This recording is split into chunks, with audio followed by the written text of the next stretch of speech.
All right, 56-14. This is the Sunday quarterback. It really wasn't as close as the score would even indicate in a 42-point spread. What happened against Ohio State, Sean? You know, Andy, going into this game, I don't think most people that looked at this with a clear picture thought Nebraska was going to win, but I don't think you thought they would just get boat raced at home in this fashion. It just doesn't happen like this. Maybe one or two times in the modern history have we seen something like this, and I think tonight arguably was as bad as any of those, the Oklahoma State 07 game. But they got outclassed. Ohio State had 22 better players on the field most of the time tonight, and it showed, especially early on. Nebraska had the wind, and Ohio State was able to do everything early into that strong wind that we're feeling right now out here at this point. I'm ready to get blown over. JT Barrett, man, this kid's terrific. 5 touchdowns on the night, passing-wise, and he really orchestrated that Buckeye offense to perfection. Is he senior? Yeah, I hope so. I mean, gosh, yeah. Obviously, he's a senior now. 27 of 33, over 300 yards, 7 total touchdowns, 5 through the air, 2 on the ground. Nebraska just didn't have an answer.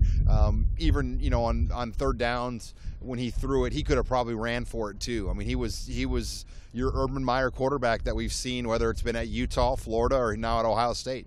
Give me a bright spot for Nebraska. Well, JD Spielman, I think when you saw what he did tonight, he broke Matt Davidson's single-game record, and there's been a lot of guys that have come close to breaking that between Westerkamp, Kenny Bell, and guys before that, Maurice Purify, Nate Swift. It finally goes down tonight, and, you know, Matt's held that record since 1998, but to go for 200 yards receiving, you may not see another guy do that to Ohio State this season as an individual. So for a redshirt freshman, JD Spielman was one of the few bright spots for Nebraska. Yeah, 11 catches, 200 yards. All right, let's talk about the obvious question most Husker fans are thinking about: what happens during this bye week with Mike Riley? Well, I think it's really hard right now until we know who the next athletic director is going to be. I know the emotion in a fan here on Sunday is blow it all up, let's end it now. But you still got 5 games left, and I don't know what that would do at that point, you know, as far as what it would accomplish. I mean, I think you owe it to the players to finish this thing out, but it's not going to be easy. It's going to be ugly.